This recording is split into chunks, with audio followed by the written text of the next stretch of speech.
And welcome into the Varsity Voices podcast presented by C Spire. Can you believe it's almost time for football? That is right. Last time you saw us was back in mid June when we were talking about the greatest coaches of all time. And that hasn't been without its controversy, but we'll get to that later.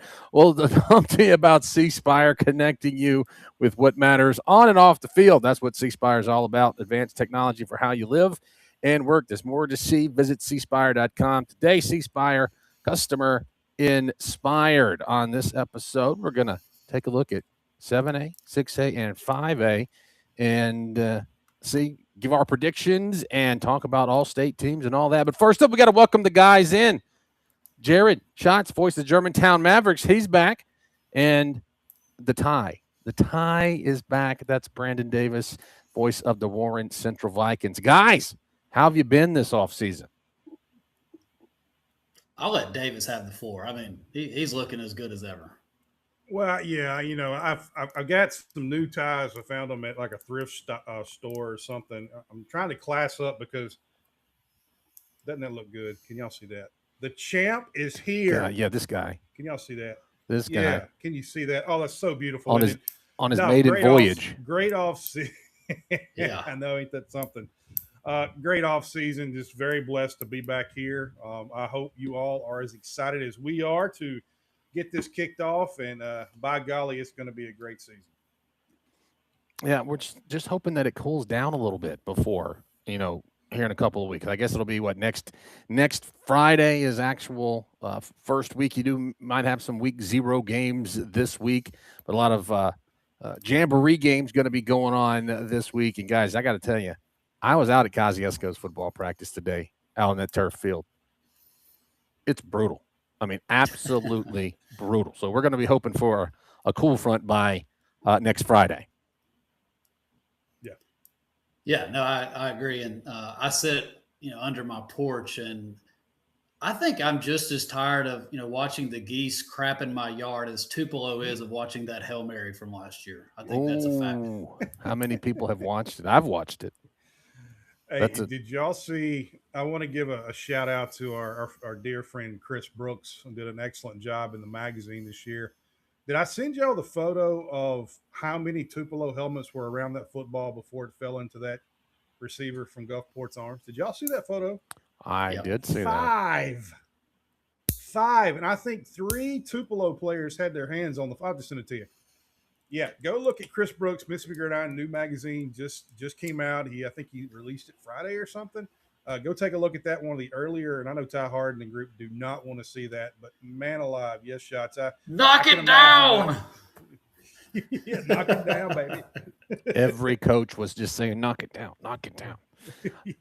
No, that was a great one. Of course, our pal Ben Ingram was on the call for that one. I mean, the Atlanta Braves, Ben's in Minnesota right now, right? I think it's got to be a lot cooler up in Minnesota than it is here. But Ben had that call. He told us that, what was it, on the bus ride home, they played it for the Gulfport football team, and they were excited. Like, hey guys, here's Ben Ingram's call on State Championship Radio Network of your Hail Mary win to win the 7A state championship. So we got a lot to follow. I think it won an award. I think it did. It definitely did. We all knew it was just coming in. Everybody was playing for second for that one, right? Yeah. I mean, come on. It was a great call, great games, and there were a lot of good games last year, so it's a tough act to follow. You think about, even if it was my Kosciuszko Whippets falling in the championship game, still a great game. It was 0-0 to what? 45 seconds left, something like that. Columbia scored with, like 40 seconds left, so that was a great game. So a lot to follow this year, but that's on at the end of the year when maybe it won't be 110 degrees in December in Starkville, but if it does get to be 110 degrees, you can call the nice folks at Environment Masters for just $20.50 a month. Members can now receive exclusive replacement credits, including up to an additional $300 off a new heating and cooling system, up to $300 off a whole home generator replacement, and a $100 off a water heater replacement. And trust me, you don't want that AC to go out. I mean, I'm sweating here right now, and my AC is running about as hard as it can, and it is brutal. So we appreciate the guys from Environment Masters, and they are our studio sponsor. And not a lot in my studio; it's about the same. Still got the helmets, and I'm rocking the Hawks from the Mighty Ducks. It's not worth winning if you can't win big. Because it's Coach Riley. He's the coach on there. So my buddies are like, I'm the mean coach that can't get over the loss 30 years ago. So Davis, right. what about your Environment Master studio? Oh, always glad of our friends from Environment Masters. Hey, back in January, they had to come over here to Vicksburg to help me out with a problem. Great people, so appreciate them being a part of this. On my whiteboard tonight, and I know we're doing this kind of early, but go ahead and get that over with. I thought about, since we are in the season of football, most wonderful time of the year, what are some real life events that, if it happened to you, probably deserved a penalty flag?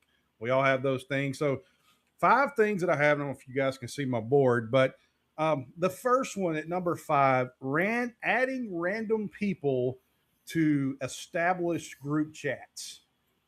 That one person that's added, a flag, like throw it, hit them in the face with it. It's always the one person that has an Android too, right? So it's not an iPhone. It's always something like or that. Whatever it is, yeah. And their number, and they want to know who everybody is. You were just added, dude. The next one, Shots. I know you travel a good bit. Our buddy Ben does as well. Standing up right when a plane lands, and the seatbelt sign comes off.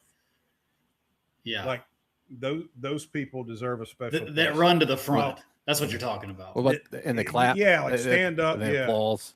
Yeah. Some people applause. Yeah. Number 3, when you're in the grocery store or wherever you shop at, and some lovely elderly individual taps your heel with a grocery cart. That has happened to me recently. And I wanted to choke slam that individual, but I couldn't do that because they look like my grandmother. And I just said, that's okay. And I hobbled off. He's about to go big show on somebody. Yeah, I know, man. Just, show them who's boss. Number 2, drive-through decision makers. You know that genius when you go to your favorite fast food establishment that's been there 100 times and they know what they serve. They only serve 3 things. And this genius in front of you cannot decide what they want to order. They sit there and stare at the menu like they hadn't ordered a hamburger 50 times. I mean, they need a flag thrown at them. And finally, and if I don't have every coach out there agreeing with me, you're not a coach anymore. October or fall weddings. Okay? That deserves a flag. And let me tell you something, son. Let me tell all you guys something. If you're marrying somebody that wants to get married in October when Alabama plays Tennessee or when any good SEC games on, you need to really question if that union is going to last. So those are my top 5 things that deserve flags in real life. And again, thank Environment Masters for sponsoring this silly segment. Yeah, I'll give you one more that deserves a flag, and we might catch a lot of heck for this. Sitting on the same side of the booth when there's no one on the other side. Don't do it. Don't do that. That's last one, though, right? Last one. Okay, Shots has got one too. So I got mine. Shots has got one. Then we'll talk football. What people came to say. Left lane sitters. They're not drivers. They're sitters. Yeah. And I love you truck drivers. You make this world go round, but you guys just sitting there hanging out with your buddy next to you in the right lane, man. Let's talk football. Let's talk football. My blood pressure. Game. Yes. I-40 between Memphis and we could talk about that all night. So yeah, we'll get back to football, and we appreciate you tuning in. We are on Facebook, YouTube, X, Twitch, TikTok. How many more social medias can we have? Whatever your favorite platform is, we're on it. And you should subscribe on all of them and then just watch on the one that you like the best. But yeah, guys, we'll talk about some 7A football. We just jumped in with about Tupelo and Gulfport. It couldn't have been a better end to the high school football season last year. Tupelo goes down, scores a minute 10, missed PAT. Come back to haunt you, and it did. And then Gulfport goes and it makes the Hail Mary and then wins it on the PAT. So that was a great one last year. But guys, looking at the region breakdown, it's not a year where they redistrict or anything, so the regions are going to stay the same, barring some teams. We get down to 5A. Some teams did redistrict and go up, but that's so we get to 5A. We'll talk about that. But out of the North, guys, you got the regions there: Region 1, Region 2. You probably got your favorites in Tupelo, probably the favorite in Region 1, and then in Region 2, probably a mix of Oxford, Starkville. You start looking at Region 3, you're going to be looking at a Brandon, Oak Grove. A lot of love this year for Pearl and Northwest Rankin and what they're doing. And then, of course, you get down there on the coast where Gulfport, the defending champs, are there, but you also got some good ones with like Ocean Springs, and D'Iberville's got some dudes as well. So, guys, what stands out to you about 7A this year? You can go first shots. I'll just say this. If you don't pick Tupelo this year, I think you're crazy. I think you're absolutely crazy. 8 guys back on offense, 8 guys back on defense. They averaged almost 33 points a ball game offensively last year, gave up a couple touchdowns a ball game, really outstanding averages, and they've got 16 guys back. I know J.J. Hill is gone. Kylan Bobo is outstanding. He will be the main attraction in that backfield. They added Drew Dean, who transferred over from Oxford. Their biggest weakness last year, and you could make a case they should have still won it, was they couldn't throw it down the field. Dean will add a little bit of an element to that. They just stand out. I mean, they really do. And then going back to, what we talked about in the intro is this is a team, guys. Do you know how sick and tired they are of watching that Hail Mary? It's probably playing in the locker room on loop.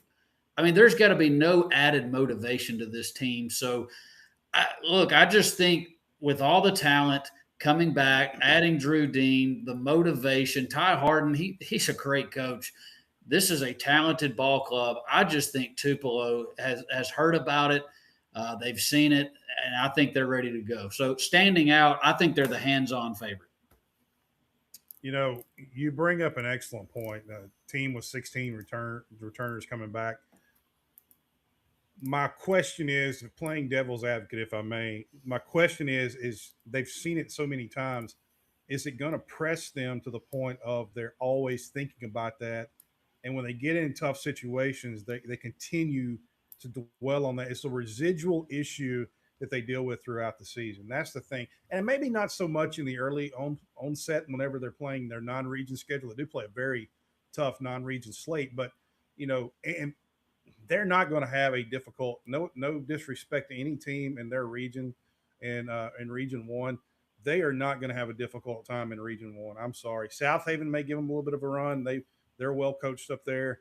But, Hernando, what are we going to see from them? They're not going to have a tough run to make it back to the playoffs. And when they get to the playoffs against someone from Region 2, and you look at Region 2, 6 teams and 5 easily can make the playoffs. What are we going to see from Tupelo? Are they going to be able to get over that? They've seen it. They've talked about it. They've heard it. They're tired of it. But when it really gets down to it, are they going to be able to get past that? And then look at the coast. We gave the coast a lot of flack last year. I love D'Iberville. We liked Ocean Springs. But kudos to Gulfport for finally doing it. Mm-hmm. We've talked so much about when are they going to do it. The talent's always there. People think when they think of coast football, they think of what Bobby Hall said when he was at Biloxi. He wasn't necessarily wrong. It got soft over the years. But kudos to them for pulling that out, and just a marvelous game. But, you're going to call me crazy shots because I ain't picking Tupelo, brother. All right. Shots fired. Interesting. But I want to clear the air real quick on something too. For those that are saying, man, Gulfport got so lucky. No. You did not watch that drive. They played a great ball game to put themselves in that position. They played great ball all year long. The only thing that worries me, and we'll dive into this, is Parker Nettles was that special, that poised as the quarterback last year. How do they replace that? Without that kid, they don't have that trophy. They don't. Cooper Crosby too. Well, Cooper Crosby, no doubt. But I guess just on that drive at the end, no doubt. That kid was – if you go back and watch that final drive, And Tupelo, with those big guys coming after him, is poised, is cool, calm, collected. I want to see how they replace him. So that's where I'd like to start in 7A, at the top with those two that battled last year in Gulfport and Tupelo. But there's a lot of players this year in 7A.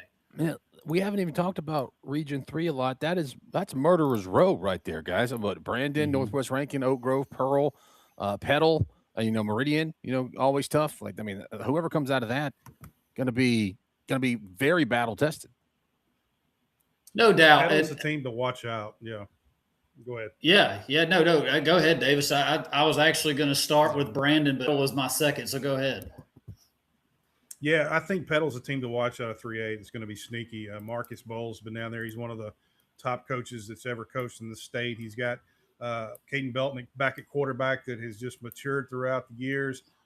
AC Brown, a kid that if you guys don't know about him, a running back that is just super special. And I think Petal is going to make a lot of noise. They've got 10 returners starting. Got to improve a little bit on defense. That's something that that Marcus is going to improve on. He does have some good pieces down there. But you're right, Breck. That Region 3 is usually what you would call Murderer's Row. But, I think there's just a lot of attention this year on Region 2. And then you also got to look at what's going on in Region 4 with, Gulfport being what they are. But, yeah, man, I would not want to be in Region 3 either if I was in 7A. And let me add this. How fast can Meridian get good again? Because they made probably the best coaching hire in all of Mississippi. And Tony Vance, that's right. So Tony Vance, a good Meridian is a better Mississippi high school football, better 7A, better District 3, whatever you want to say. And Tony Vance is going to get those boys rolling. So how fast can he do it? That's an X factor this year. Look at Brandon, Eugene Clinton. That's a team that made it to South State at 7-6. But I'm not fooled by that 7-6. That was a very adversity-filled year for them with everything they went through last year, losing their coach, Eugene Clinton kind of riding the ship. I know it didn't go well in South State. Gulfport had their way. That's a team that is very talented. Had some transfers come in. We know about Tyson Robinson. I think Sladen Shack may be one of the top 3 quarterbacks in the state this year. We'll see how that goes. Petal, you talked about them. I think Madison Central's got a lot to prove, guys. I think that's a team that a first-round playoff exit, not acceptable to those guys. It's not from me on the outside pointing at them. It's Toby Collins and the orange and blue crew that know the standard there. That's not going to sit well with them. They've got some key pieces back on offense, especially that offensive line. I think Madison Central is definitely going to have something to say about it in District 2, 7A. They've got their quarterback and Tripp Smith back. Tylen Hutchins, I think, is about to take that next step, the wide receiver. And they've got some big offensive linemen and Tanner Seaton and Javarian Mack. So they've got the pieces that make scary Madison Central teams we've seen over the years. So we'll see about that. I'll give you an X factor out of the North, Davis, and I'll be quiet. What are we going to get from Brett Morgan in Starkville? I know we're all excited about him taking over with the talent there. I want to see what he does with Kingston Johnson. What a stud quarterback he's got, but does he really fit that whole West Point ground and pound? I don't know. I need to see it. I feel, I can't get out of my head kind of what they've done the last couple of years offensively. Talking about Starkville, and then you bring Brett Morgan and West Point over, and it's like, man, how does this mesh? And he's a great football coach. He'll figure it out. I just want to see, kind of what that looks like. So Starkville to me is the X factor out of the North. Can you imagine if it works? Just imagine if it does work, because and we're going to find out how good a coach Brett is. I love him. He's he's down here at Warren Central. He's an alum. We're so proud of what he's done. But we're going to see how good of a coach he is. To me, I think this is the best pure quarterback he has ever coached. He didn't have anyone like this at West Point. That's no knock on any of those kids he had. He had athletes that they put back there to dot the I and to run the football. Now he has a perennial quarterback that's top in the state. He is a Division I signee, being Johnson. He did bring a lot with him from West Point, meaning he brought the offensive line coach and the offensive coordinator from West Point to Starkville. So with the big offensive line they have at Starkville and the style of play that they did at West Point, can you imagine if they line up behind a big offensive line and just pound on people all night long? Now, the X factor to that is he has a quarterback that can roll out, that can really make some things happen. Because when all these teams pull everybody up in the box, he's got somebody that can roll out on a waggle and they can throw it down the field, and they can become so explosive. So you're exactly right. If you look at their early schedule, though, they're at Oak Grove next week, West Point, at Meridian, at Louisville, and then Brandon before they get into reach and play. It's going to be tough for them just because of trying to get their feet under them, because, they're coming in and learning. But from all indications of what I've heard, things have gone well for them. The kids have bought in. The strength and conditioning has been excellent. So I'm excited to see what happens with Starkville. You're definitely right. They are an X factor. And you look at Madison Central before we move on. I love what Toby Collins has done. That team last year, I know they didn't have the record they wanted. They finished the season at 6-4, lost in the first round, 6-5 overall. But Shots, they were one of the better younger teams that I saw last year with all the talent. They had a lot of sophomores coming up. And Trip Smith, a kid, I want you to remember his name. When you look at state champion quarterbacks, you got to have somebody that's a dog, somebody that's got the it factor. That youngster has it. And people are going to learn about him this year as Madison Central goes throughout the season. And don't be surprised to see them make a deep run when it's all said and done. Yeah, and I'm going to give you three teams that I think people are, I'd say sleeping on because they lost a lot. And I'll start with Germantown. Boy, did they lose a lot. 91% of their offensive production gone. Quarterback, 2 running backs, 3 wide receivers. They lost them all. Defensively lost 10 starters. They are almost starting over. However, they are returning probably their best offensive line that they've ever had. Everett Turnage, that crew, very talented bunch. They won the Little Six twice, the league right here locally in 8th and 9th grade. And people can say, well, that's not important. You can actually get a good barometer of how a team's going to be. Yes. So this group knows how to win. They just haven't had a lot of 7A snaps. Langston Branson going to take over at quarterback. His brother, Lawson Branson, was an outstanding player for the Mavs the last few years. He's gone. So it's going to be a different group. But look, if you're young, losing that much production from the skill guys and on defense, you got a young football team, what better way to really break the ice and try to establish yourself behind a good offensive line. So Germantown could be a little sneaky this year. How about Ocean Springs? Jake Bramlett, all he does is win down there. 9-2. Last year, an offense that put up 36 points a game with Chalmers Berglund. Anyone? Lord Chalmers. That's right. That's right. So royalty. Royalty. He's back. So they only bring 7 guys back, 4 on offense, 3 on defense. But Jake and crew, they do a great job down there at Ocean Springs. It will be a younger team compared to what they had last year. How about Devin Cooper and Northwest Rankin? They will come to Germantown next week. 6-5 last year, only 7 guys back, but man, Deshaun Dillon, he will not graduate. He is such a thorn and a pain in the side, the big wide receiver. You can't miss him. He has been a stud for those guys for years. And Gavin Phillipson's back, the quarterback. So he's actually got Marco Stapleton back too, so both wide out. So if they can really settle on the offensive line, which they got a couple guys back in Williams and Ransom, but if they can get off to a good start, they play at Germantown, they have Clinton, and then they go to they actually have Wayne County at home, Madison Central. So they've got a tough gauntlet to start the year. They actually play Brookhaven as well. So you're going to know what Northwest Rankin is by the end of September. But I think that could be a sneaky good football team under Coach Devin Cooper. You read my mind on that. Absolutely. I'm sorry, Brett. Go ahead. No, I was going to say we haven't even talked about Oak Grove and Kellen Hall and his 2,700 pass yards that are coming back and 34 touchdowns. I was saving them, but yes. I'm saving them. Brandon, worry, Coach Causey. Brandon alluded to it that they're playing Starkville next week. So, that is a premier matchup. I'll just say this. I really, really like Oak Grove this year. Oak Grove has the pedigree to win it all. So Coach Causey would probably rather me just go off to the side and not say that. So we can't win. They're mad when we don't talk about it. When we do and love on it, we can't win. The coach rat poison. That's it. So I love them. So let's talk about them. What are we waiting on? Go ahead, Davis. I'm sorry, Drew. Drew Causey, that is. I love your team. I think they are the best team in 6A. All right, so if you go back and look at history, they won the state title back in 2020. They won their next one in 2023. So if you do the arithmetic, they're on schedule to win their next state title in 2026. Kellen Hall, what can you say about him? He is so talented. He just moves around the field so smoothly, just so effortlessly. I love watching him play. But they're good at all phases of the game, shots on offense, defense, and even they have one of the better specialists in the entire state, place kicker and punter.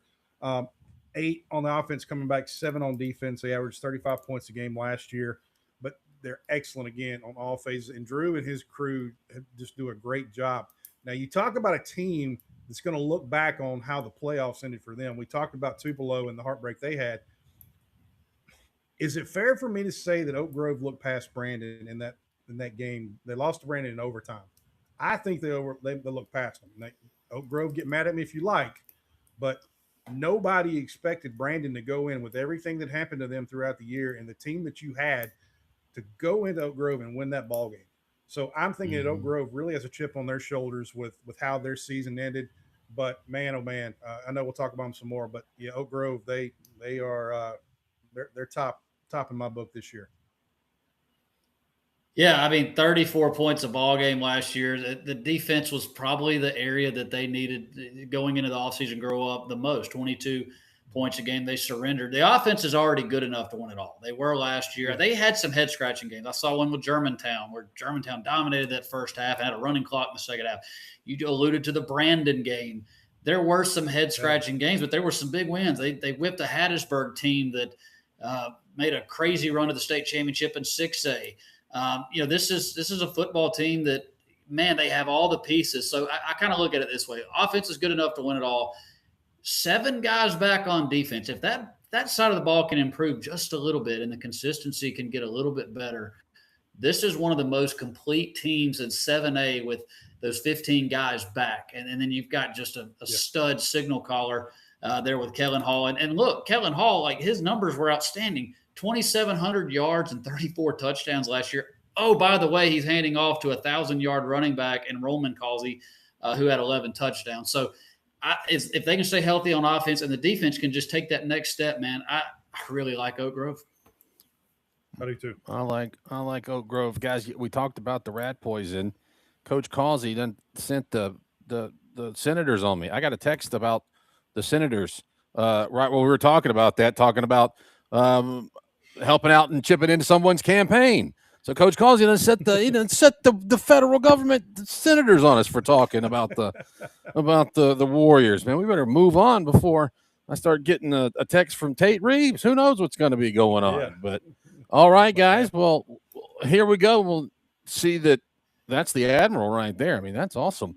So looking at this, what do you guys think? Are you taking the Gulfport to repeat this year, or are you taking the field? It sounds like we're all maybe taking the field. What shots? How about you? I'm going to go with the field. I just think Nettles was that big to that. I think they could even deal without Cooper Crosby. I think they would find a way to still be a very good football team. I thought Nettles was that important to that offense last year. And people can say, man, it's a Mississippi State running back and, Nettles just a game manager. No, that kid was poised. He was good. He was perfect for that offense. I'm going to go with the field. So, Davis, about you? Yep, taking the field. I disagree with shots. Nettles was important, but Cooper Crosby was what kept that team going. Come out of nowhere, didn't get the respect that he deserved, but he was just a phenomenal player. He's a phenomenal person. I've had a chance to interview a lot of players after various games, but he by far was one of the highlights of the career of interviewing players. Just such a phenomenal, humble young man. I wish him nothing but the best at Mississippi State, and whatever he does in life, he's just going to be remarkable at it. But no, I am taking the field on this one, Uncle Breck. I'm sorry, I just can't pick Gulfport.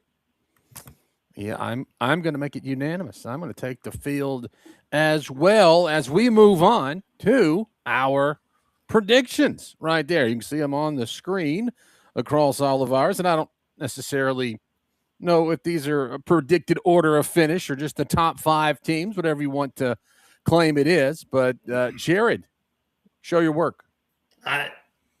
I like Tupelo. I just think you're crazy. And Davis made a good point. Maybe this amps the pressure up on them because of what they've seen and heard. I just think it's too talented of a football team, too many next level guys on there, returning key pieces and also bringing in key pieces at the quarterback position. Kylan Bobo is already a man-child back there running the football, and then you add those key 8 guys returning on defense. Just give me Tupelo. And I like Oak Grove, but I guess Brandon just likes him a little bit more than me. So he's got Oak Grove winning it all. I do think Oxford is a team they're replacing a lot, but the guys they do have coming back, this is a team that won 11 games. They won the district last year in District 2, 7A.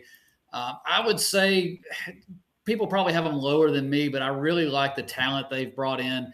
At quarterback, I think that's a football team that's really going to have some key pieces turning, but I think they're going to have to really gel quickly because District 2 7A is such a gauntlet.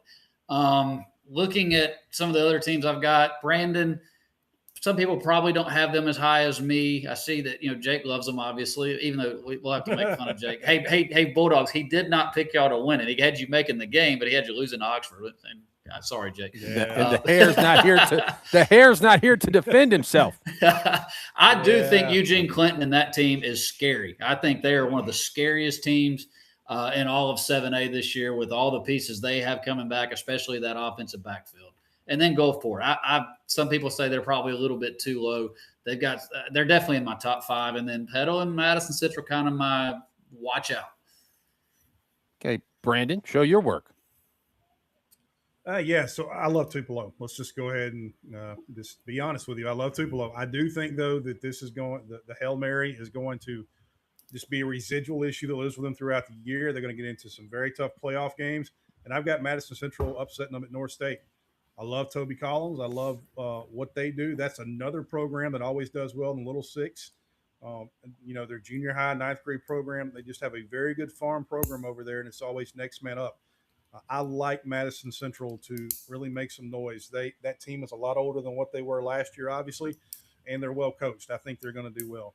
I think Oak Grove, though, to me is if I'm looking at Madison Central versus Oak Grove, I just like the skill position and the overall experience that Oak Grove has. I think they're phenomenal with Kellen Hall. He's one of the better quarterbacks in 7A. I do love Tupelo, but I just think they're going to be upset. Gulfport, I'm giving you the benefit of the doubt because I love D'Iberville, but I know people would laugh at me if I picked D'Iberville. But I'm giving you the benefit of the doubt. You do have a lot returning, but you're going to have to prove it again. I want to see you do it. Brandon, too much talent. The thing about there are a lot of people already crowning Brandon as the champion. There's something I want to bring up. This is no disrespect at all, but it needs to be talked about. This is the first head coaching job Eugene Clinton's ever had. Okay. He's been an assistant. Can he run a big-time program like Brandon with all the ins and outs? They lost a bunch of coaches. They had to bring in some new guys. Does he have the knowledge to run this program? Now, do I think he will? Absolutely. I mean, he's a smart guy. He's played SEC football, and he's going to get the experience. But I just don't know how much he's going to be able to do this year. They're going to make some mistakes, and they're going to struggle in their non-region games. They have one of the more, and I don't know if you guys have seen their schedule. Jake was telling me about that, and I'm going to pull it up here. Listen to this schedule for Brandon. They start at Tupelo, Madison Central, at Clinton, West Monroe, Louisiana, and then at Starkville before they open their non-region slate. They may only have 1 or 2 wins out of that first 5 games. I think it's going to help them as they get into region play, but I'm just not completely sold on them, but they have so much talent. And then the dark horses, what are we going to see out of Brett Morgan in this Starkville bunch? Are they going to be able to buy into his philosophy of football? And because if they are, and if they do, that's the team you got to watch out for. And then you can't turn your back on Marcus Bowles and what he does. He just wins. And he has a very talented team down there in the Pine Belt that a lot of people they're talking about them, but not really. They're kind of out there at arm's length. So I think Petal could be a team that could be a player in 7A this year. Hey, by the way, our Meridian guys are showing up in the chat. They said, "Don't forget about us. We got you, baby. Go back and watch." Hey, look Cooper. here. Hey, we You see you in the chat.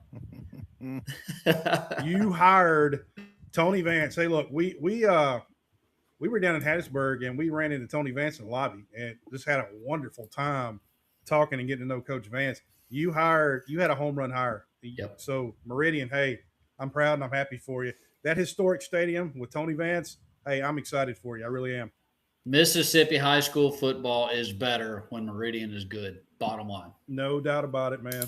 Yeah, Yep. no, I would agree. And the first year I was with the State Champs Network, Tony Vance came in and talked to us. He was a guest on the halftime show or on the tailgate show, whatever, because he had coached at Charleston, and Charleston was playing in one of those championship games. So we love Coach Vance. But you take a look at Jake Wimberly's picks right there. Jared already alluded to it, that he's taking Oxford even over the Brandon Bulldogs, and he's got Tupelo, Oak Grove, and Gulfport rounding out. He doesn't have a dark horse. He said, no, that's not a thing.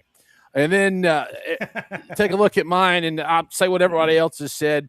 As far for me, it's quarterback play. Kellen Hall at Oak Grove, and then Chalmers Bergland at Ocean Springs, and then we've talked about Kingston Johnson at Starkville. And so, yeah, just great quarterback play. And give me Hernando as a dark horse. They come to Kosciuszko this year.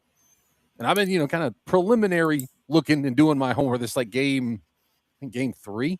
They come to Kosciuszko. Been kind of doing my homework, and I like some of the stuff I see out of Hernando. And they gave some people good games last year, made the playoffs. Got to put out first round. But I do like what I've seen out of Hernando. So give me Hernando as my dark horse there in 7A. So that rolls us right along to ending 7A, unless you guys have anything else you want to talk about before we jump into the next classification. Let's roll, baby. Keep rolling. Rock and roll. Want to say thank you to one of our partners, the Mississippi Department of Transportation. If you're going to the big game, you can download the MDOT traffic app to check real-time traffic information, road conditions, and live camera feeds for major highways and roads across Mississippi. So appreciate the guys and gals from the Mississippi Department of Transportation. So we'll roll right along and take a look at 6A. Warren Central, the Vikings, the defending champs. As Brandon Davis showed us the swag he had earlier, at the top of the broadcast, the championship ring. They got a 56-34. See, he's got it right there, shoving it, in all of our faces. 56-34 win in the 6A title game. No problem there. But let's take a look at the classifications. As we said, no real changes this year. We got Region 1, Center Hill, Grenada, Lake Cormorant, the Conquistadors. Of course, South Hill, South Panola. In Region 2, you're looking at Callaway, Canton, Greenville, Neshoba, Ridgeland, and Warren Central. And then in the South, you got those two regions, the sort of the Pine Belt, Jackson area region, and then you get on down to the Gulf Coast guys. Davis, this is your district, your classification. We'll start with you. What do you look for out of 6A North? I'm gonna tell you right now, and people may call me crazy. Saltillo, Case Ingram, our friend that was at Biggersville, he was hired down at Saltillo. He is going to build that program up, and they've got a bunch of kids that in the Tupelo area, and there's kids transferring all the time, and I'm anxious to see what Saltillo has to say for this year. You look at Grenada, that has been an extremely interesting offseason for those guys. Mike Fair, who I think a lot of, left and went to South Panola, and Brooks Oakley, who was at South Panola, comes down to Grenada. And then, by the way, like a quarter of Grenada's team transfers down to Winona. I don't know what's going on up there. Maybe somebody in the chat from Grenada can tell us that we're wrong, but right now, I mean, you're floundering. You are floundering in the wind. And then South Panola, I'm excited to see what they're able to do with Mike Fair up there. They're going to do well. But if I can give an analogy of South Panola, you guys know I'm an old wrestling fan. I love wrestling. And back in the day, in Mid-South Wrestling, there was a guy called the Junkyard Dog, right? And then the Junkyard Dog leaves and goes to the WWF. Well, Bill Watts, who had Mid-South, was constantly trying to look and find his Junkyard Dog, and it never happened again. South Panola, I don't know if you're ever going to go back to what you were before with all the 89 wins in a row or whatever the number was. I know what you think you want to be. I just don't think you're ever going to get back there. I think that's long gone. Mike is going to bring something back to you, but I just don't think South Panola is ever going to be as dominant as they once were.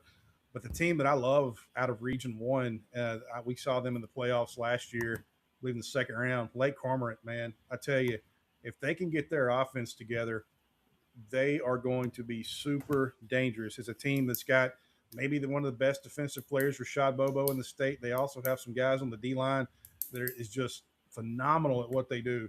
If they can get their offense together, they're going to be very good. I expect them to have the best defense in 6A.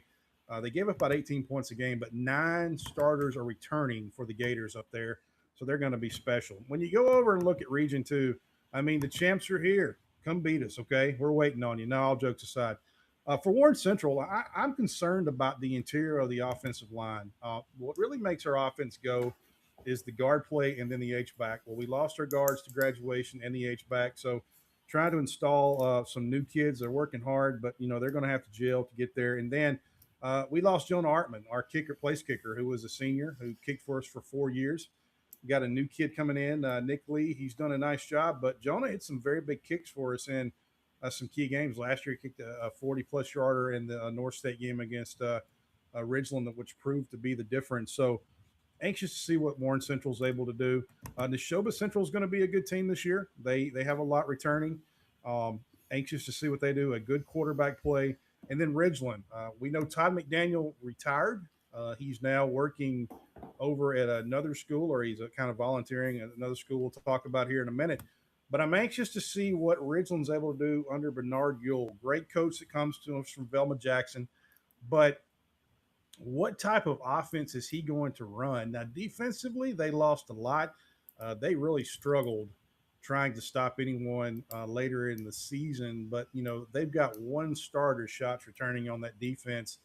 But you got some really good players coming back. Ashton Gordon, who played wingback for him. John Henningberg, who was a fullback out of that wing tee. Those kids combined had over 2,000 yards rushing. So if you're Coach Yule, do you scrap the wing tee or do you keep that in place with the players that you've got? So this is going to be interesting to see how they shake out. In the South, I love Terry. I do. Chris Thickpen's a great coach. He now has Todd McDaniel that has come over and is helping him. Terry had, oh my goodness, Trey Collins, who transferred from Ridgeland over to Terry. Just in the back half of that defense there is going to be great. And then Hattiesburg, of course, Hattiesburg's good. And then Wes Jones, Tootie Lindsay, man. I mean, how long have we been calling his name? Seemed like forever. Tootie Lindsay's down there. Scott Pearson is back as head coach at West Jones, has won a title with them. They're returning 7 on offense and defense. And then as you look down toward the coast, Picayune, they're usually, the cream of the crop down there. But keep an eye on Pearl River Central. Breck, they beat Picayune last year in the last game of the season, and they've got a great quarterback. It's Titus Feaster. His dad is the coach. Keep an eye on him. 6'2", big kid, big arm, can run the ball, throw it. Pearl River Central is a team, I think, down on the coast is one you got to keep an eye on in 6A. Shots? Your thoughts on 6A? I thought he covered it well, covered the bases well. Warren Central I know they've got the interior offensive line they've got to replace. I like that they return more than half of their defense. Anytime you do that with Josh Morgan, watch out. And now you've got Nash and some returners on offense, some key pieces. So I just think that team is, if they can get through the brutal non-district schedule without some injuries, that they'll be fine. How about Hattiesburg? Yeah. Man, did they come out of nowhere last? I mean, Coach Lacey comes over here out of state. They didn't get off to a great start last year, and they just got hot. They kind of remind me of how a baseball team gets hot, late in the season after they played 500 or worse ball. 9 back on defense. Defense gave up 21 points a ball game, and then 5 back on offense, 34 points a ball game. Gavin Ducksworth is going to be leading the charge as a signal caller for them. I could easily see a rematch. With Warren Central and Hattiesburg. But then you got one of my favorite teams down there on the coast, and that is Old Union and Coach Stogner. 10-3 last year. They don't return a lot. Only 7 guys back, 4 on defense, 3 on the offense. But that offense, we love the style. Davis loves it. One of the best coached offensive lines in the state of Mississippi. Yes. I don't think that concerns me as much that they're losing some guys, because it's a system. It's an overall program and a system. Speaking of, you talked about getting your man back, getting that attitude, getting nasty. South Panola, they got Michael Fair. He was a big part of what they used to do. I don't know how fast he can do it. I don't know, like Davis said, if they have the pieces to do it. But we're going to find out, and we're going to have a good time watching it week in and week out. I can't think of a better hire, except a better hire at Ridgeland with Bernard Ewell.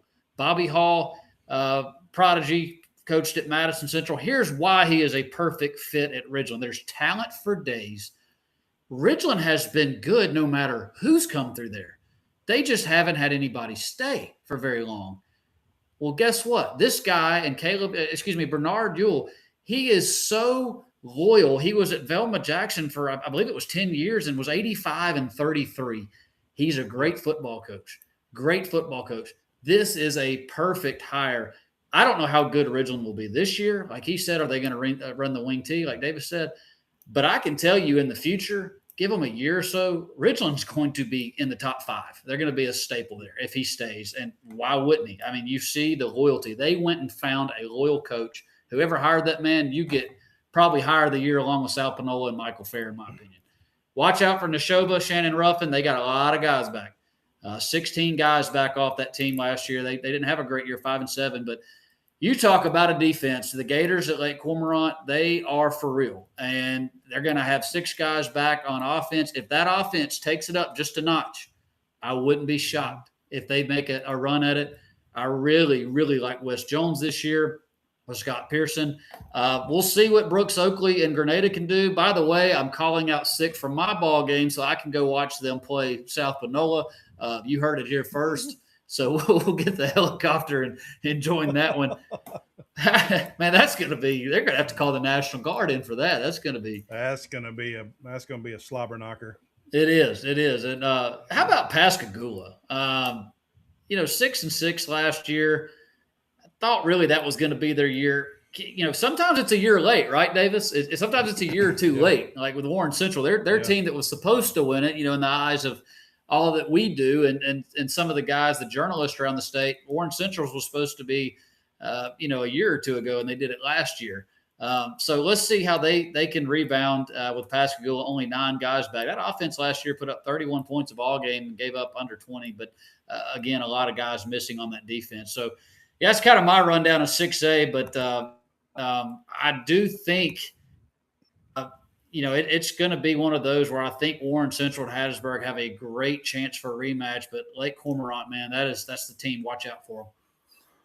Yeah, and if I could jump in really quick, two things I want to point out too. You're talking about excellent coaches being hired. Zach Green hired at Pascagoula. He was the defensive coordinator for Pinnock at Gulfport. So an excellent hire down at Pascagoula. Ridgeland, I think my dear friend Preston Naylor is the principal over there. I'm sure he had a hand in hiring Bernard Ewell. Preston Naylor is one of the reasons I got into being a PA at Warren Central. He was the athletic director back then, so folks can blame him, I guess, of me being here now.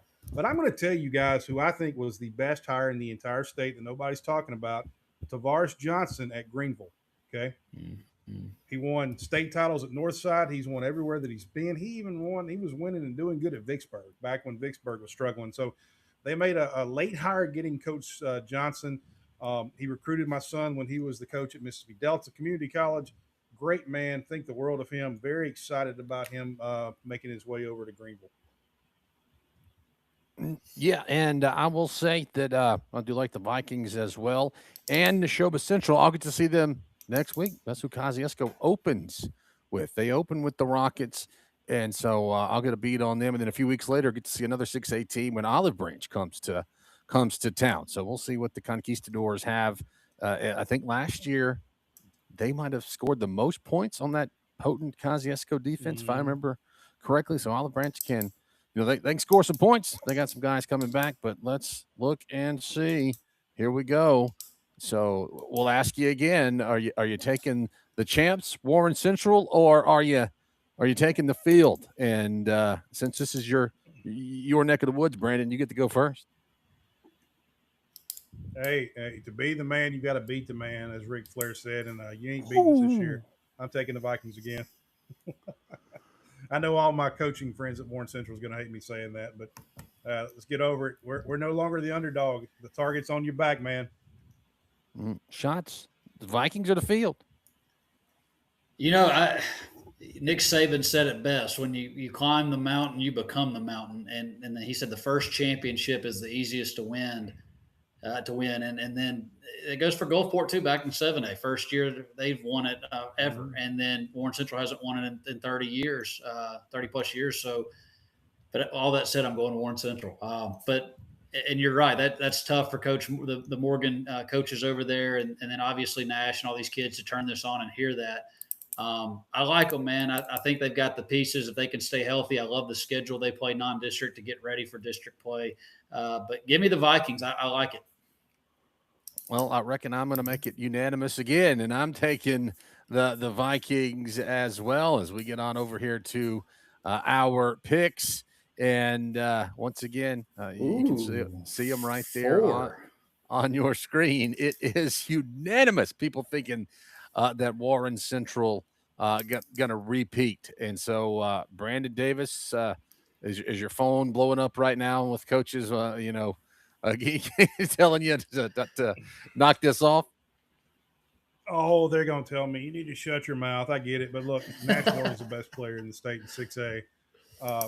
This team, this Warren Central team last year really had no business winning a state title. We thought it was going to be the team this year that had a better chance.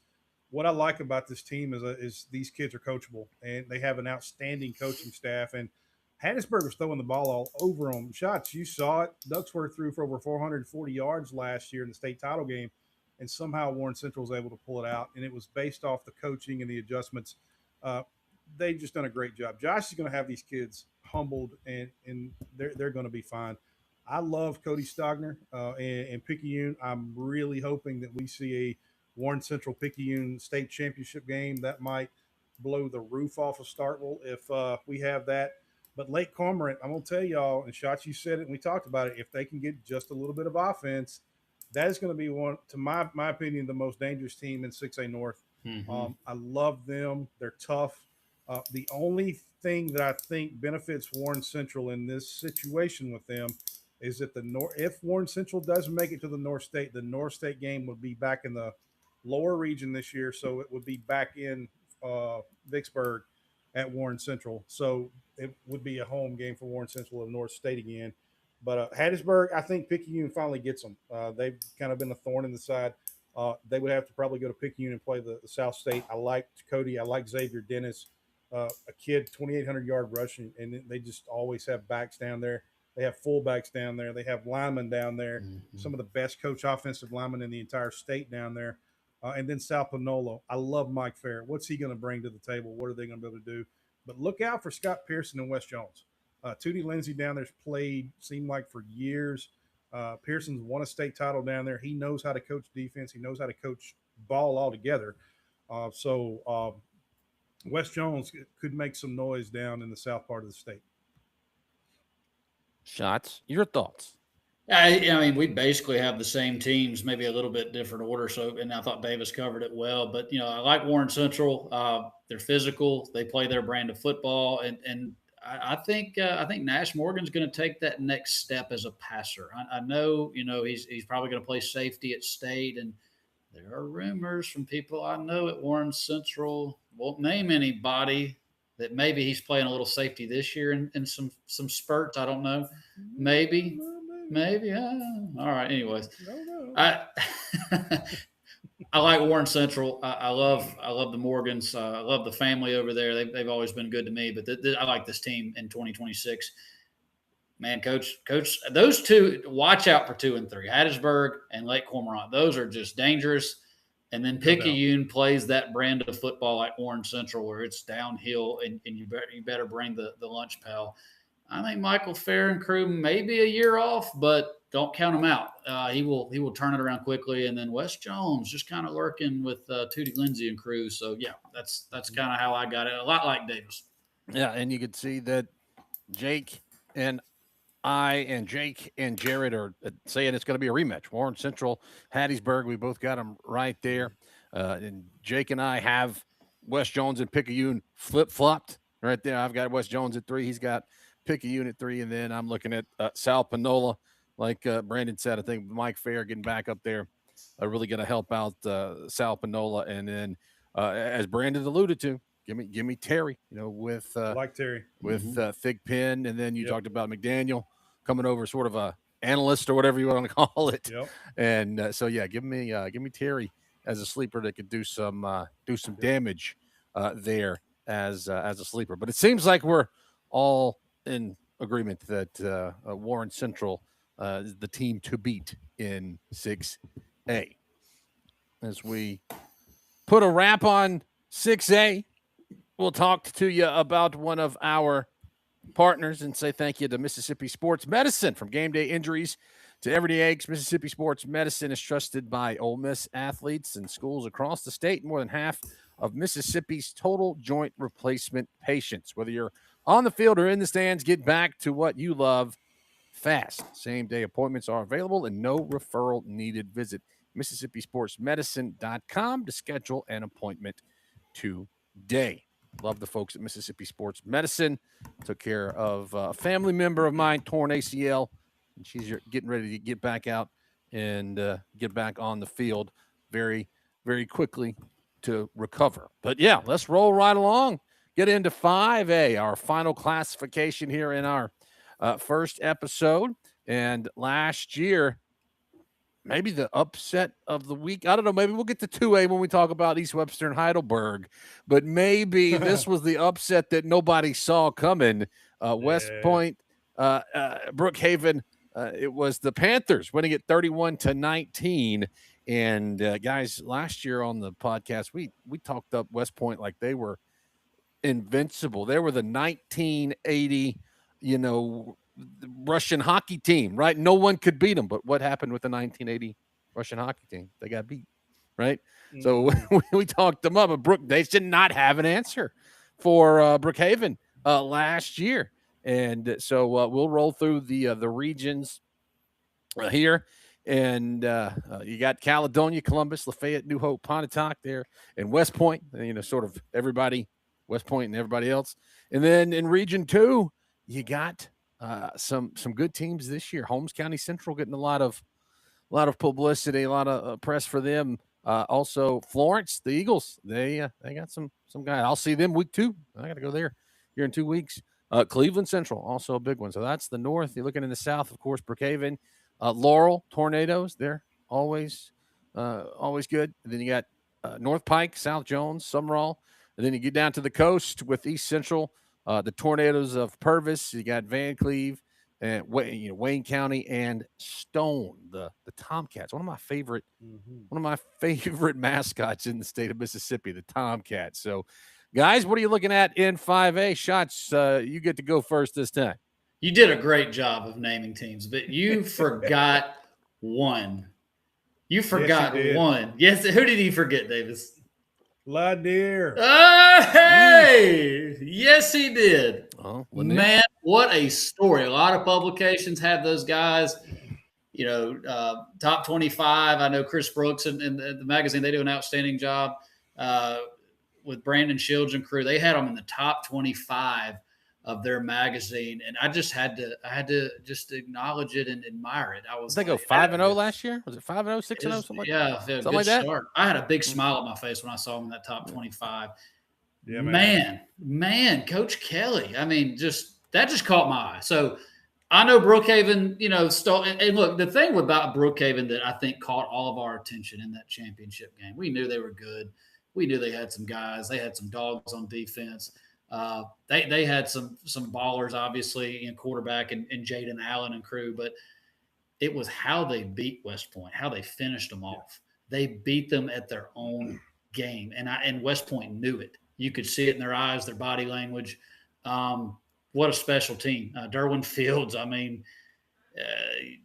probably going to have the offensive player of the year and defensive player of the year both from Brookhaven, and Jaden Allen at quarterback on offense, obviously, for Brookhaven, and then Derwin Fields. So what a team. West Point with Roger Burton taking over for Brett Morgan. I don't think the identity changes. The only problem I see is there's nobody back on that defense that only surrendered 9 points a ball game. That's going to be, I think, an issue, especially with their non-district schedule. So we'll see how that shakes out. Lanier, I could go on about Tommy Kelly. They 10-2 last year. They're going to be a team. Watch out for Holmes County. They always have talent for whatever put it together. Coach Allen Washington, I believe this is his first year there. Yep. That's going to be a good football team, but can you do it in your first year? You got to have kids buy in, and they got to buy in quick, and then you got to go play all these other teams that have maybe been together a while or have some dogs back. So watch out for Holmes County on the talent side. Pontotoc, that's a team that returns a lot of guys on it. I believe they've got 14 guys back on a team that was 7-5 last year. But Cleveland Central, that's another good team that watch out as they kind of do their battle through 5A Region 2. 7-4 last year under Coach Kendrick Woodard. Only 6 guys back, so they've lost some guys, but that's a team that watch out. And then another one, I know Vicksburg's got a lot of guys back on defense. That's one for Coach Christopher Lacey, but watch out for Stone. They had a good year last year. Stone can make some noise this year. All right, Davis, your thoughts? I'm looking at Region 1, and if I'm Allen and Glenn, or if I'm Baylor, Dampier, Pontotoc, Glenn being at New Hope, the time's now, gentlemen.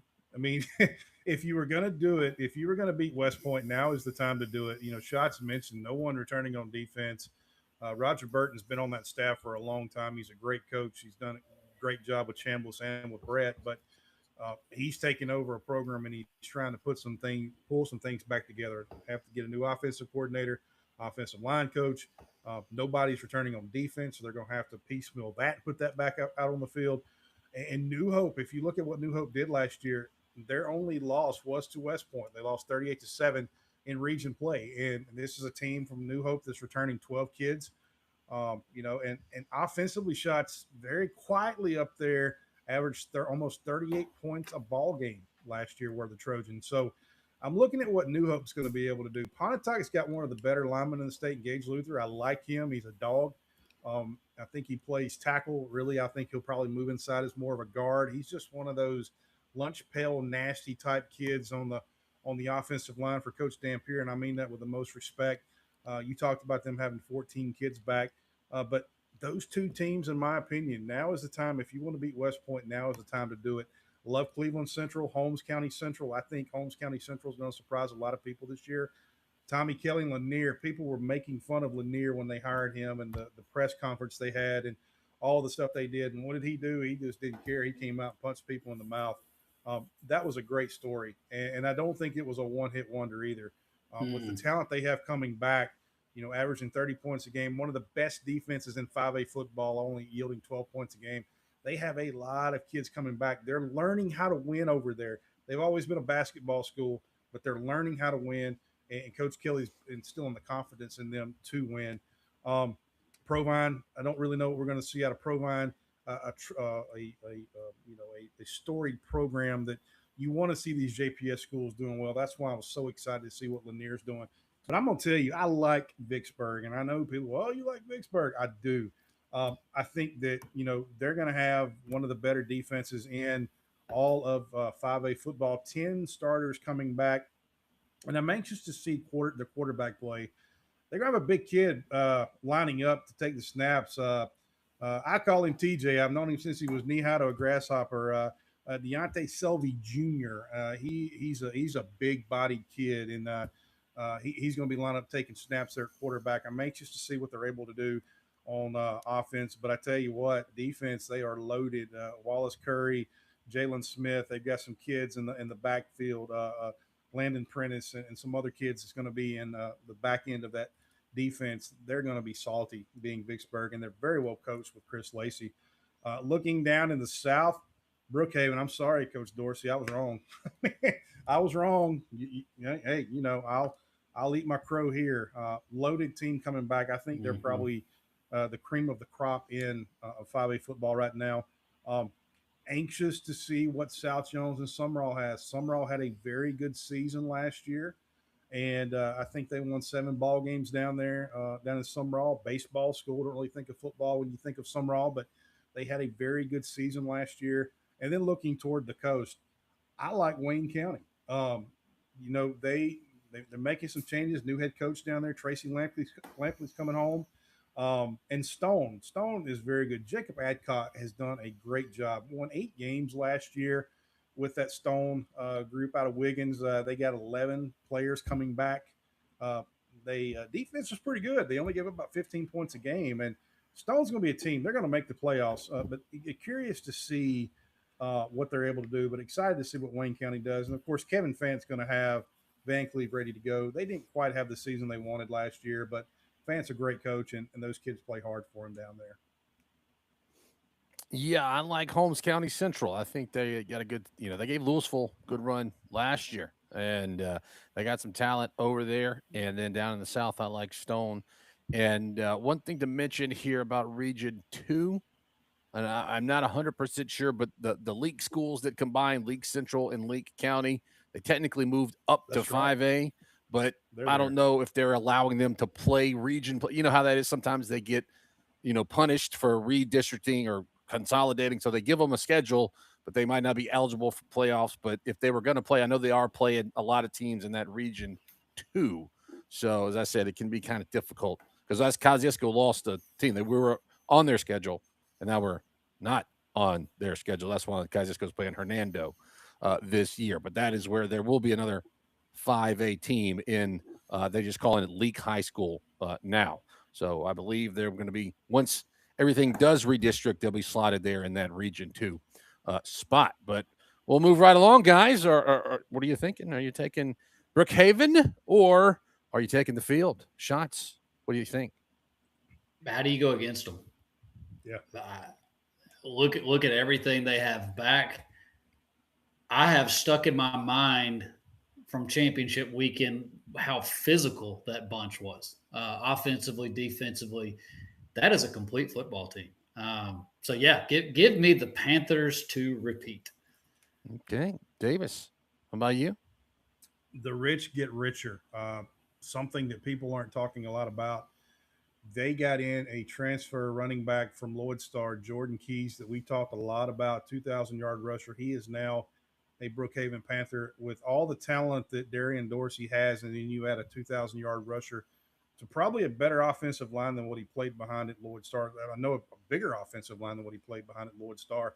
How can you pick against them? I like Brookhaven. Well, this is going to be the first place where we disagree because I didn't take Brookhaven. I took the field, and we'll move right along.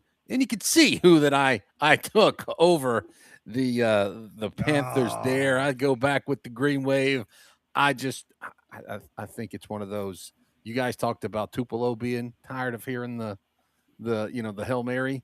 I think West Point's tired of being like, look, Brookhaven beat you at your own game, dude. Mm-hmm. And so I think the folks up in West Point, even with the new coach, I think they are ready to roll wave. And then you can see what else I have in there. Laurel, I like the Tornadoes down there. I think that'd be good. And then I told you I do like Holmes County, Cleveland, and then Stone as my my sleeper there. And we can see what Jake Wimberly has. He's going with Brookhaven, West Point, a repeat in the title game, but taking the Panthers. And then he and I agree on Laurel. He's big on Lanier, and then Holmes County Central. And then Brandon, obviously you like Brookhaven. It looks like you like Holmes County better than just about the rest of us do. I tell you, I think now the time is now. We talked about it in region play. If you were going to beat West Point, now's the time to do it. Like you said, no returners on that defense, a new coaching staff. There's going to be some adjustments. There's going to be some growing pains, even with the system that they run. I like. There's so much talent over at Holmes County. I really like them this year to probably knock West Point out in a like a North State type situation.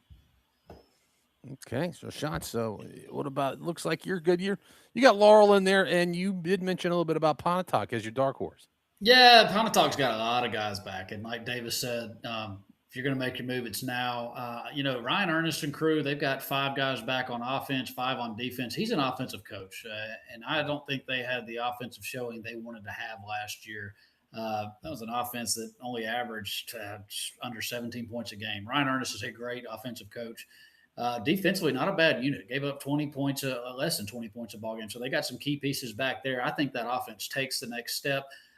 So yes, I do like Laurel down there at 5. Holmes County, man, I've said it. That is one of the most loaded teams every year, and they just cannot break through. When is that going to happen? So the North is kind of like show me something, right? With Pontotoc and Lanier and but West Point's still West Point. It's in their pedigree. It's in their DNA. So I still like them to fight their way into the championship. New coach, new defense. But boys, the torch has been passed, and Brookhaven has it, and they have it firmly. And unless just something crazy happens, they're going to get another trophy. Yep. So there it is. So 3 out of the 4 taking Brookhaven, and I guess I'm the only one rolling with the point. And I forgot Lanier, just like you did. They are, man. If Lanier made the state championship in football, oh man, could you imagine? I think they're gonna be in second round, maybe North State. I mean, could you imagine though? I don't know if they have a fight song, but if they do, I'll walk around State's campus singing it loudly. I still want my hat. Yeah, I still want my hat from Coach Kelly. So we want our Lanier hats. Yeah, Tommy, help us out. Yeah, we do need some Lanier swag. They got 13 guys back on that team, guys. They are going to make some noise. They've got athleticism. They're well coached, and they got guys that they've already won there. I'm telling you, watch out. And that wraps up our preview, but we got a little bit more to talk about. But first up, a big thank you to our partner, Mississippi Army National Guard. Mississippi Army National Guard, always ready, serving the state and nation with pride. You can serve now with the Mississippi Army National Guard. And, guys, we can take a look at our all-state offense right here. And, obviously, don't want to insult anyone's intelligence. They can see it on the screen there, taking a look at the quarterbacks, running backs, and receivers. Quarterbacks, anything stick out to you guys there? Of course, we talked about Kellen Hall and Slade and Shaq, both of those guys, but a guy that I've seen a lot of, Caden Waite at Kosciuszko, saw him out there at practice today. You got Kingston Johnson, and then Nash Morgan, obviously someone that Brandon Davis has seen a lot of out of the top 5 and then in the top 10. What stands out to you about the quarterbacks, Jared? There's some dudes. Looking at quarterback, there are some dudes. You've got Kellen Hall, Slade and Shaq, Caden Wade that you're familiar with there in Whippet Town, Kingston Johnson, Nash Moore. It just gets better and better. And then, Caden Belton and Peddle. And then how about PCS Smith Stringer? Saw him in baseball, right? I mean, and then Chase Kraft. I mean, it's really in no particular order, but there are some dudes in here. And then I'll give you the rest. Gavin Ducksworth and then Brady Chancellor at Seminary. Brady Chancellor's going to have an outstanding year. And we'll get to them. Yeah, we're going to get to them, obviously, in our next preview show. But this is a very good group of quarterbacks. Yeah, loaded class there. Davis, you got anything to add? Yeah, I mean, you could probably throw these. I know we got Kellen Hall at 1, but you probably could just, pick one and throw them up top. This is a very good quarterback class. I like Smith Stringer at PCS, 6'6" kid. What I like when I watch the tape is that he can put his throws in the spots of where they're supposed to go. Just great quarterback. I think a Wake Forest commit. Coach's son, dad is on the staff down at Southern Miss. I believe he is the general manager down there. So he understands the small things of how to study and how to prepare. So he is a under the radar type kid that is going to do great things, I think, this year down in Hattiesburg. Well, we'll move it on over to running backs. Tyson Robinson, a Michigan commit, right? Ty Keys going to Miami commit. And then you got Zayden Jernigan at 3. You know it's a tough class when Jernigan is number 3. You got Aisley Brown at Petal and Yoshan Hudson from Winona. And then Christian Alexander, got a chance to see him last year with Rosafort and so him open around the playoffs. Perkins at Eupora. Is it Tulane? Is that right? Is that where he's going? And then you got Kylan Bobo, Anquan Jackson, and Xavier Dennis. Shots. What the running back class almost as deep as the quarterbacks. Yeah, I mean, not a bad group catching the snaps and handing it off if we had an all-star team. Tyson Robinson, man, he's going to have he and Ty Keys, I think, are going to have monster years if everything goes accordingly. Look at Petal, Aisley Brown, man. That he is such a key in this year. Obviously, with this quarterback and Caden Belton, and we named them as dark horses. They can make some noise. Christian Alexander, he was one of our players of the week last year from Rosa Ford. That was a heck of a tandem that they had last year, and both of those guys are back this year, correct? Mm-hmm. Yeah. Yeah, so Rosafort's going to have one of the best backfields in the state of Mississippi, and then Anquan Jackson at South Jones. And we know about Xavier Dennis. He Picayune and kind of what they bring out every year. And Winona may be one of the best teams in the state of Mississippi. And so with Hudson there, no surprise at all. Yeah, just like Davis said, and Winona's getting half a Grenada's team, right? Yeah. In the off season. So Winona's got a lot to look forward to. Davis, any thoughts on the running back class? Yeah, very quickly here. This may be the deepest running back class I've seen in a long time in Mississippi this year. One kid that two kids we didn't mention, Jordan Keys, now at Brookhaven, was a Lord Star. He has a chance to set the record for all-time leading rusher, I believe, is what I had heard, if he has over 2,000 yards or some crazy stat like that. And also, Nolan Bradley, kid from our favorite place, Lanier, he had 1,800 yards last season running the football. And we don't even have him on the list here. So like I said, this year in the state of Mississippi, this list is so deep, and there's so many wonderful running backs throughout our state. And looking at receivers, you got 12th year senior Deshaun Dillon has been at Northwest Rankin for forever. And then Chandler Watson, Tootie Lindsay will be throwing to there at West Jones. Then rounding it out, Javarius Griffin. And I've heard some of the Kosciuszko guys that played 7-on-7 with him at Cleveland Central, and they said he's the truth. Macomb, you got Ladietrich Mallard, Jacaden Moore at Heidelberg, who Chase Kraft is throwing to. Trey Tippett, another one of those Louisville Wildcats. You know what kind of talent they have over there. And Tylen Hutchins, Jared, I think you mentioned him in Madison Central. I think you think he's poised for a big year. I think he's going to take that next step up. He made some incredible plays last year. I think we featured him on the podcast in a game-winning catch, which had a great play-by-play call, by the way. So send those to us. We'll air those again. But, Hutchins is that's an offense that is going to have some more guys, more pieces back. Of course, he's got his quarterback back as well. So I do think Hutchins takes that next step. Davis, your thoughts on the wide receivers? I love Sheldon Isaac down at Macomb. Macomb kind of flew under the radar. They have in the past. Last year, they really had a big coming out party. This is a youngster, he's Mississippi State commit. No, he's a South Florida commit. I'm sorry. I thought he was Mississippi State commit, but he's had almost 1,200 yards receiving last year down at Macomb, which is, you don't hear a lot of that. And Davis Caruth, watch out for him. Come out from MAIS going to Oxford. That youngster could have a big year up there for Coach Cutcliffe.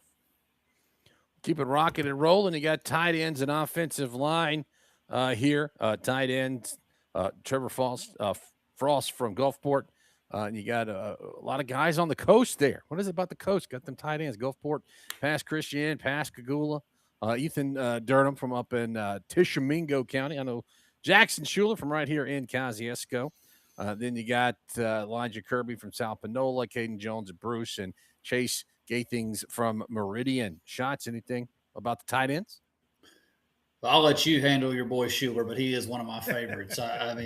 We talked about him, raved about him. I know Davis loves him like a son too. Yeah, I do. Yeah, look, I think the big pieces of that is obviously Frost they're going to really lean on him, man. They don't have that big bruising back in the backfield with Cooper Crosby gone. So they're probably going to need him, obviously helping tote the load up there on the offensive front and to block, and then some hard play action. So Frost will play a big role this year. How about Walker at Starkville with all the things they're trying to implement there with more ground and pound, more attitude up front. So, yeah, there's going to be a lot asked from those guys, especially in the run game. Davis, thoughts on the tight ends? Well, I am president of the Jackson Schuler fan club. I love him like my own son. I've never met the kid. One day we will. But, he's just phenomenal in everything that he does. I like Mario Burks down at Pass Christian Yan. He's a good receiving tight end for, Paris Trillion, the quarterback that we'll talk about a little bit later that we really like. But a good class of tight ends. And then Caden Jones up at Bruce. I love these smaller schools getting represented. And there's just great players all over the state in all classifications. And let's look at the offensive line right there. Davis, you're kind of our offensive line expert, so you can walk us through the O-line. Well, really quickly, Antonio Berry at Tupelo, everybody's raved about him. And when you watch the film, he is as advertised, just a big-bodied individual, very physical. Just he finishes his blocks. But I love Tanner Seaton at Madison Central. They've got him playing tackle. I think he's going to be more of a guard when he gets into the collegiate ranks. Gage Luther at Pontotoc, another dog, DJ Dotson, the big guy. He's going to Georgia. And my favorite center, I think, in this year's class is Jacob Nixon down at Picayune. Cody Stogner just gets the most out of his kids. And, a kid that we saw, believe he got hurt, Ford Wade at Oxford, played on the baseball team. If I'm not mistaken, I think he hurt his wrist because that's right, he hurt his wrist in the state championship game. Hope he's doing well. He's a big-time player up in Oxford. And Paxton Price down at Lloyd Star, and Carter Kirby. I like Carter Kirby a lot. I encourage people to go watch film on him. One of those kids kind of hiding down in the corner of the state, but a young man that's got a lot of dog in him, and he finishes his blocks, and he's going to do good things down there for the Blue Devils. We'll roll right along and say thank you to another one of our partners, Lighthouse Limo Services. If you're looking for luxury transportation on the Mississippi Gulf Coast, whether it's a night out with friends, homecoming, prom, or just transportation to the airport, Lighthouse Limo has you covered. Book your ride today at lighthouselimoservice.com or call 228-797-LIMO. Lighthouse Limo, serving the entire Mississippi Gulf Coast. We'll roll right along. They're all state, jumping over to the defensive side of the ball. Shots, I know you were big about looking at the D linemen and the defensive ends this year. So what can you tell us about the edge rushers? Look at Derwin Fields. He looks the part when he gets off the bus. He looks the part when he gets on the field. You got to start there. He could be Mr. Football. That's how good he is, even on the defensive side. Looking at some of these other guys, how about McKenzie? Medalyn McKenzie at Heidelberg. So another key piece to them, hoping that team can get back to Coach Carter and another championship after their heartbreaking loss to East Webster. Jalen Smith, Brandon talked about that defense for Vicksburg. He is going to play a huge role in that this year. Those are, a couple of the guys, three of the guys that really stand out.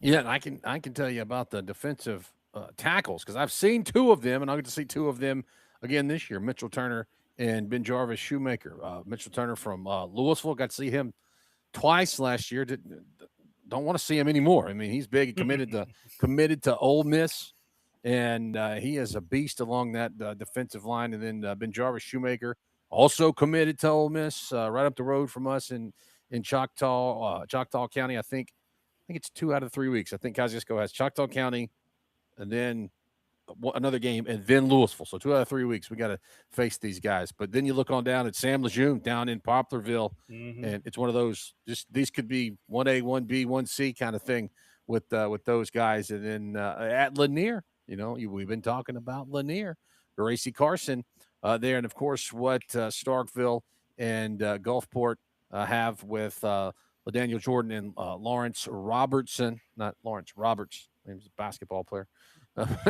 Andre Maddox, and then Tyja Brown, another member of that vaunted Lake Cormorant defense that, you guys have been talking about, and Davis got to see firsthand last year when the Vikings played the Gators. But let's roll right along into the secondary linebackers and defensive backs. Brandon Davis, what are you looking at for linebackers? Yeah, Rashad Bobo, late cormorant. He just, I know a lot of people are going to put Devontae Brewer at Tupelo, and rightfully so, but I like Fabian Davenport from Warren Central. Just an undersized Devontae Brewer, if you want to be honest. Just he plays physical, and if Fabian was a little bit taller, he'd be getting the same recognition as what Brewer has at Tupelo. But Bobo really is. I was hoping that he graduated. When someone told me he was back, I was like, "Dadgummit, we got to potentially see him again." Corey Wiggins is the dog over at Madison Central. Titus Fortune at Leake County, of course. Fred Ford, the Michigan commit over at Greenwood. I know, Breck, you guys are going to see him later this season. Trey Robinson, a kid down at Forest County, down at Brooklyn. He's played very well down there. Of course, Buchanan at Tupelo. Anthony Mercer, watch out for him at Wayne County. He's another one of these kids down there out of the Pine Belt flying under the radar. He does a lot for that team, and he's going to have a good year. Braylon Ransford down at Bogachito, I think he had 100 and almost 70 tackles last season down at Bogachito. Braden Armstrong, very strong at South Jones. DJ Parker is going to do great things for Greene County this year. He's a youngster. A lot of people don't know a lot about him. Not a lot of tape on him, but from what I have seen, he's a very good linebacker down there for the Wildcats. I like Micah Moore. I think him and Fabian Davenport may be one of the better duos in the state that people are going to see. Just both are tackling machines and does a lot for Josh Morgan. Wallace Curry, I could not leave him off. Chris Lacey has done a remarkable job of developing this young man, and he's played football, it seems like, for 10 years, but he's just been that important for Vicksburg, and he is, if you don't know Wallace Curry's name, you need to look him up because he is a special linebacker in the state of Mississippi. Yeah, let's jump over to defensive backs, and I can tell you quickly, I saw Dolph McDonald and Jalen Stowers, but not football, basketball. Did their basketball championship. They beat Kosciuszko in the Final Four, and then I got to do their game on on the radio for their beating League Central in the championship game. Those two guys in the same defensive backfield. Dolph McDonald has what he calls Dolph Island. Right, that's his whole thing about being out there. He likes it. That's Dolph Island. Those guys can go. And Jared, what else sticks out to you about the defensive backs? Yeah, well, I mean, Josiah Barnes is going to be a big part of helping Oak Grove, I think, become maybe a championship team. We know the offense. He's going to be a big piece on defense. Look at the tandems, guys. You've got two outstanding defensive backs at Morton and McDonald and Stowers. I'll see them in the Jamboree this Friday night when they play Germantown. And then I think this is interesting. So you've got Andrews and look at that, Trey McQueen transferred from Brandon. Well, he could have been a tandem with Cameron Roberts over at Brandon had he not left. So you would have had either McQueen with Roberts, but now he goes and joins Andrews. So Brandon or Hattiesburg was going to have a tandem there, but unfortunately for the Dogs, McQueen leaves, and he was an outstanding player for the Bulldogs. Hattiesburg got a good one. Obviously, and Trey McQueen, but they've got Roberts, already there and ready to go. Stanley Peters at Seminary. I expect some big things from those guys this year. But Javion Johnson at Ridgeland, and then, of course, Antoine Adams at South Pike. And don't forget Trey Collins at Terry. So very good group of defensive backs. We probably should have had some more on here because there's so many D backs, but kind of hard to do. Yeah. I mean, just so many good players this year. And moving right along, taking a look at the specialists, whether it's kicker, long snapper, things like that. Shots. Well, what stands out to you about these guys? Yeah, I mean, Alexander and Gillentine with Oak Grove, again, another Oak Grove weapon. And then, Alexander, he could be big for New Albany to help them, some key games. There may be, there's going to be a game or two where you need a score. And, man, don't take these guys for granted. I mean, they are so big. You heard Brandon talk about Jonah Artman and how good he was the last 4 years for Warren Central. And there are some good ones. Brooks Campbell, I'll see him the opening night, Northwest Rankin versus Germantown. Michael Thompson of Oxford. How about Ross Beavers? He was our player of the week last year, had a big game winner. What was that, 55 yards or so for Madison Central, 50 plus. He's going to be outstanding this year. But these guys are going to play a role, man. And, who knows? it's going to be one of those that, either gets them a win to help them in district or moves them along in the playoffs.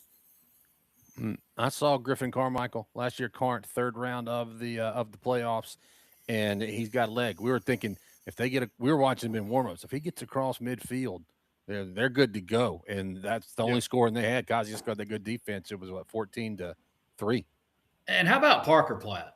That extra point was not a gimme after everything that just transpired for Gulfport over Tupelo. No. So that kid's got ice water in his veins. I know it's an extra point. He's done it 1,000 times, but man, much easier said than done. Those can be the hardest ones, right?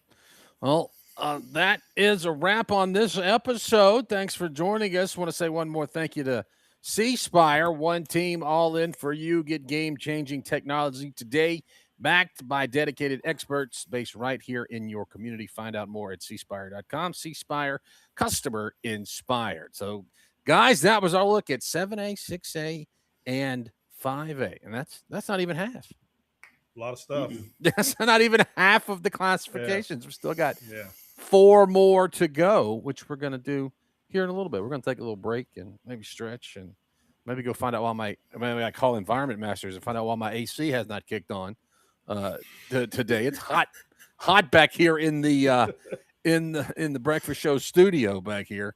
But so guys, anything else before we take a little break and then come back for next episode? Go check your AC. That's the only thing I've got. God bless you this time of year. Need you melting away. We need a host. Yeah. So, all right. Well, just like me, maybe go find out if your AC is not working. And then stick around on YouTube, Instagram, TikTok, Facebook, Twitter, wherever. And we'll be back shortly with another episode of the Varsity Voices podcast presented by C Spire.